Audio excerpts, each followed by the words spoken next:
Rare steak was the order. Alien companion was the delivery. Jack Rayner stepped through the glass doors of Starlight Prime, the most expensive restaurant in the outer colonies. He wasn't here to celebrate or to impress anyone. He was just hungry and tired of ration packs and vending tubes. The inside of the place was quiet. Glowing in soft blue lights, the floor looked like polished stone. But it was made from asteroid glass. Strange creatures from across the galaxy sat at private tables. Whispering over steaming plates, waiter bots moved silently, carrying dishes that changed color as they passed. Jack walked to the counter, his heavy boots echoing. The robot host scanned him and bowed slightly. "Welcome, Commander Rayner," it said. "Your reputation precedes you." "I'm not here for fame," Jack replied. "Just food, of course." The host said, "Our chef recommends the special rare, imported directly from Sector 7, organically bred and extremely fresh." Jack raised an eyebrow. "Is it meat?" The host paused. "Technically, yes." Jack chuckled. "Perfect, I'll take it." He was guided to a private booth, surrounded by softly glowing curtains and humming panels. A waitress bot brought him a glass of something cold and purple. Jack leaned back, trying to relax. But something felt off. The air smelled too clean. Like metal scrubbed of all life. Behind the curtains, he heard muffled voices. One low and angry, one high and trembling. He glanced at the kitchen door, slid open for a second. He saw a flash of movement, and then it closed again. Time passed. Slowly, the lights above dimmed. Music began to play, a soft alien tune that made his bones itch. Then the curtains parted, and two tall aliens entered.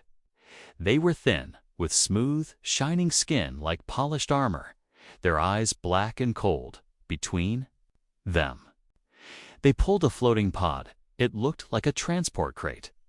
Round, glowing from inside, Jack sat up, confused. "I ordered a steak." "Not cargo," he said, trying to joke. The lead alien gave no reply, just pressed a button on the side of the pod. Steam hissed. The shell opened, and something moved inside. Jack's breath caught in his throat. It wasn't steak, it wasn't meat, it was a girl. She was young, no older than 20 in human years. Her skin was a soft blue, glowing faintly under the pod light. Long black hair curled around her shoulders, and silver bands wrapped around her wrists and ankles. Her eyes opened slowly, large and shining. Not afraid, but tired. She looked straight at Jack. Not like prey, not like someone trapped, but like someone waiting. Jack stood, heart racing. "What the hell is this?"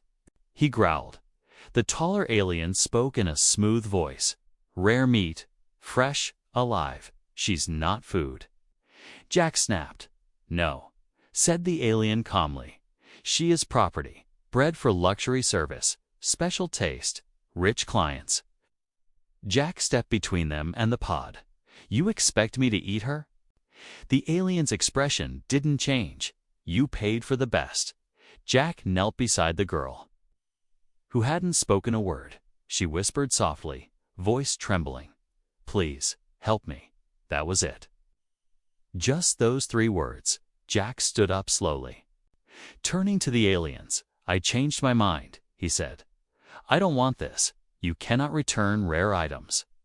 Said the alien coldly. "You accepted the delivery." Jack clenched his jaw.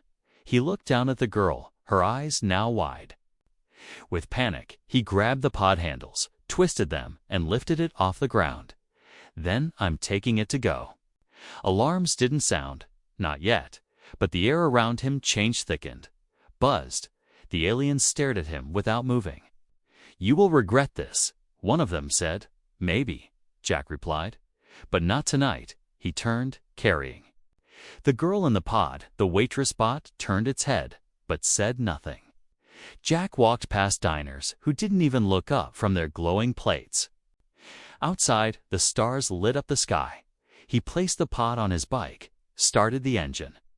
The girl inside looked at him, still too stunned to cry. Jack looked back at the restaurant's shining windows, now full of shadows. Then he hit the gas and sped into the night. Behind them, a single red light blinked. Warning, unauthorized removal, alert, bioluxury breach, far above. Someone was already watching, and they were not amused. Jack slammed the pod shut and pulled his coat over it. He glanced around the diner. One had seen what was inside. The waitress bot rolled past. Humming softly, oblivious to the secret in his booth, he leaned in and whispered, "It's okay. I'm not here to hurt you."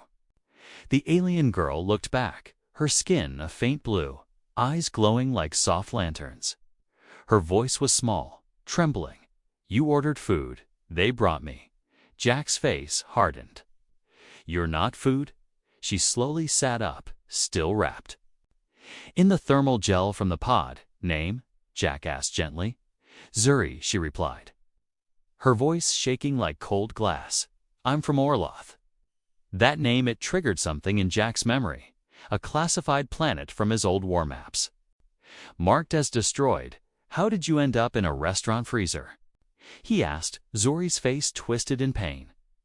"They took us, told us it was trade." She rubbed her wrists, red marks from tight restraints. "We were given as delicacies. Humans paid more for fresh catch."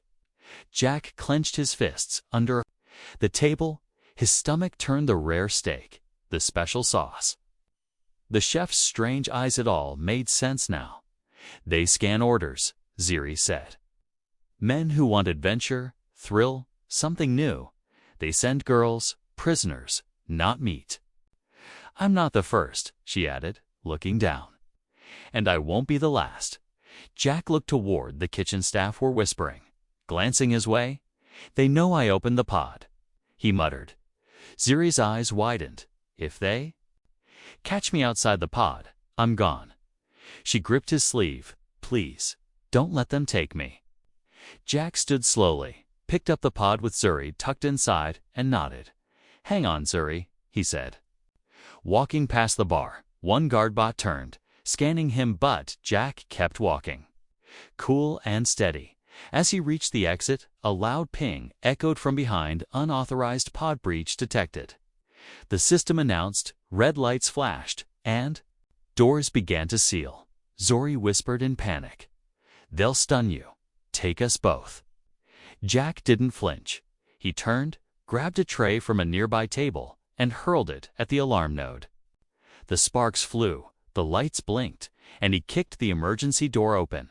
With Zuri in his arms, he vanished into the city night, but far above. In a black glass skyscraper, a tall man watched the scene from a security feed. He sipped his drink and smiled. "Room 23 chose well tonight," he said coldly. "Let's see where this one goes." The door slammed behind Jack as alarms screamed into the night. Rain poured over the metal sky like the city itself was trying to wash away secrets. He gripped the pod tight, his coat flapping in the wind. Inside, Zuri's eyes met his.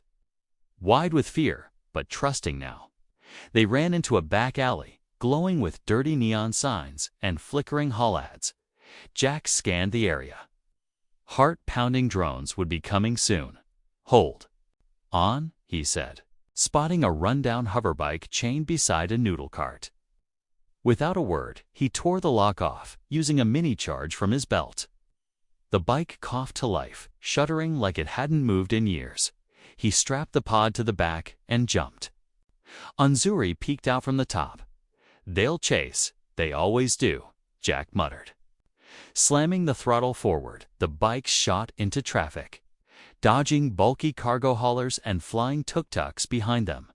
Two black drones zipped out of the diner's roof, scanning, locking targets. Sirens echoed from above, and a voice boomed. Over city speakers, "Civilian 2497, halt your vehicle. Return stolen property," Jack growled. "She's not property," and pushed the bike faster. They ducked under a rail tunnel. Sparks flying as a drone fired a stun bolt. It missed by inches, striking a trash bot which exploded in a flash of light. Zuri screamed as a second drone swooped low. Claws out, Jack twisted hard, slamming the bike into a sideways spin and slashing the drone against a pillar. "Did you plan this?" Zuri asked through gritted teeth. Jack smiled under his breath.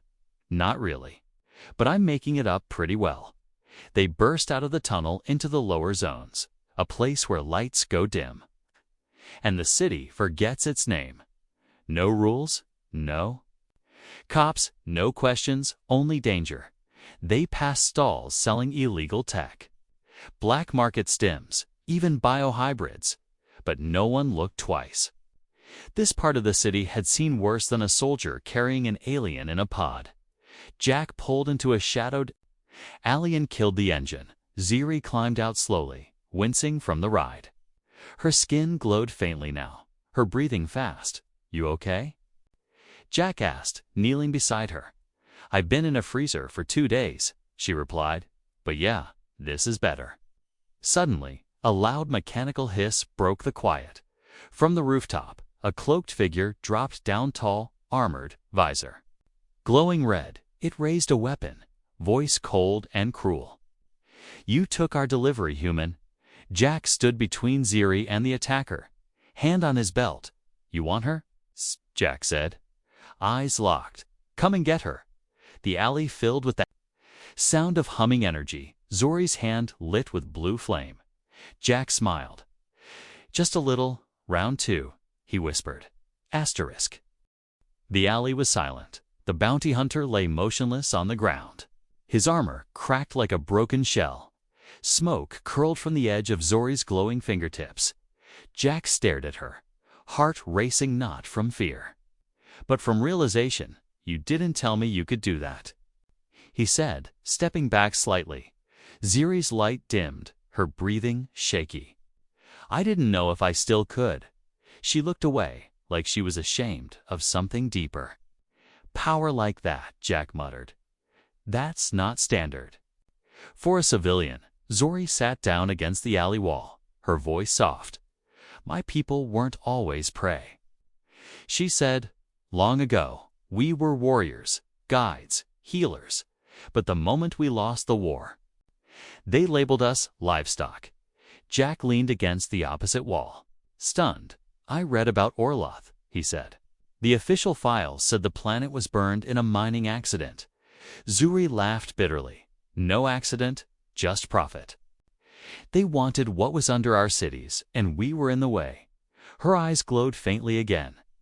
"They told the universe we were extinct, but some of us survived. Hidden, captured, frozen." Jack felt something old stir inside him. Memories of his war days, soldiers disappearing on patrol. Rumors of cleanup crews, he thought. They were myths, stories whispered in the barracks. Now it was real, and it was sitting in front of him. Zuri looked up. "Why did you help me?" Jack didn't answer right away. "I don't know," he said finally. "Maybe because I've followed orders for too long. Maybe because this time saw what they really meant." Suddenly, his wrists buzzed an encrypted message.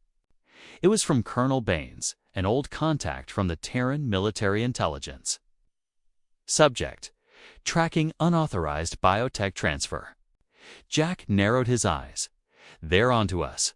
Zuri stood slowly, her light flickering with fatigue. "If we stay here, more will come." Jack nodded. "We need answers. We need protection. I know someone," he added, "but I don't know if we can trust him." Zuri tilted her head. "Is he like you?" Jack smiled slightly. "Worse, but he owes me a favor." They stepped back into the shadows of the lower zone, one human, one alien, hunted by a system that called them criminals, but together they had the truth, and someone out there was going to pay for hiding it. Asterisk, the warehouse was cold, silent, and smelled like old metal and oil. Jack guided Zuri through the rusted gates, eyes sharp, senses awake. Above them, old drones hovered like sleeping vultures. A single green light blinked on the far wall, a signal. A trap, or both. "This is where your friend works?" Zuri asked, voice quiet but dry. Jack nodded. Colonel Baines. Retired Intelran Black Ops for 20 years. He's the only one crazy enough to help. Zuri's eyes narrowed. Or crazy enough to sell us. The metal door creaked open and Baines stepped out, bald, tall, with a half-metal face. He grinned when he saw Jack, arms open like a long-lost brother. "Jack Rayner," he said. Voice rough like gravel, still dragging war ghosts around. Jack smiled tightly.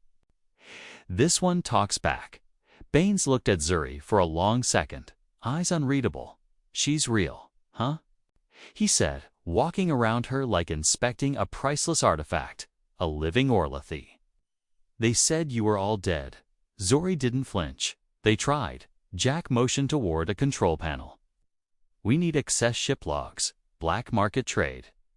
Routes, anything that links the diners to off-world trafficking." Baines raised a brow.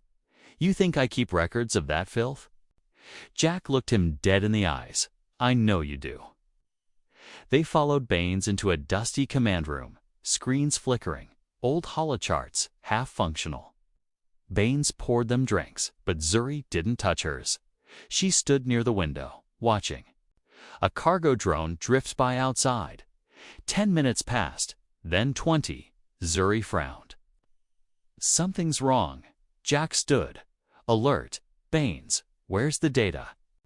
Before he could answer, heavy steel doors slammed shut, lights turned red, and ceiling turrets unfolded like claws from the shadows. Baines stood up slowly, drink in hand, voice colder now. "You really should have just handed her over, Zuri's." Breath caught, her skin lighting up faintly with instinctual power. Jack's heart sank. But he didn't look surprised. "You owe me," Jack growled. Stepping in front of her, Baines laughed. "And I just paid it by keeping you alive long."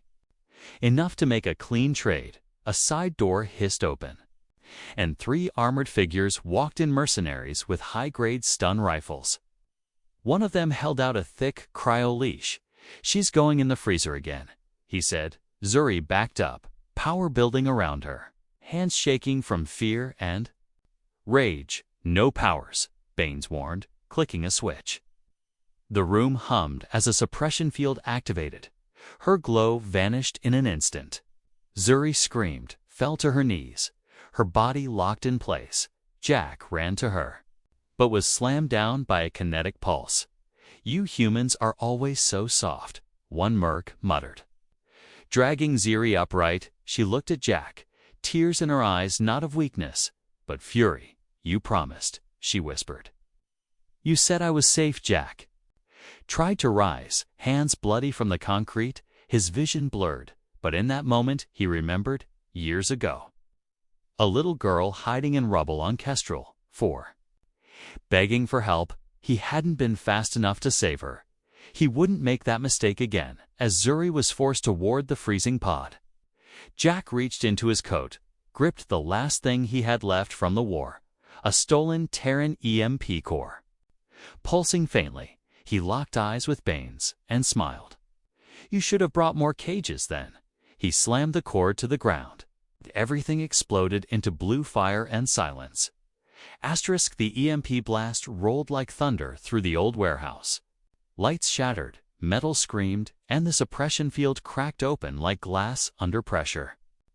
Sparks fell like stars as darkness took over. Zuri collapsed, body limp, but her eyes were open, burning with a soft, steak-rising blue. Her mind surged free, like a door kicked open from the inside. The pain was fading, but something ancient was waking. Something the universe had tried to freeze and forget. Jack crawled to her side, bleeding but breathing. "Zuri," he said, voice raw. "It's now or never," around them. The mercenaries recovered fast, armor shielding them from the blast. One raised a rifle. Red sights blinking on Zuri's chest. Then everything stopped. The air pulsed once like. The warehouse had taken a breath, and Zuri stood, slowly, gently. Like gravity no longer cared. Her skin glowed with swirling patterns, deep blues. Silver veins, eyes pure white. She raised one hand, and the rifle turned to dust. No fire, no explosion, just silence and ash. The mercs stepped back, weapons shaking. "She's not Orlathy," one whispered. "She's something older." Baines staggered out of the shadows, half his cybernetics sparking. "You don't know what you're doing." "Girl," he hissed, "you'll burn everything." Zuri turned toward him, no fear in her face. "I know what you did to my people," she said. "You didn't just eat us, you erased us." Her voice echoed across the room, like wind in a canyon. "Now it's your turn to be forgotten." She lifted both hands. A wave of pure energy burst outward, blue and gold. It passed through Jack like warmth, through the mercs like lightning. Baines screamed, his systems melting, metal liquefying under his skin. Then silence again.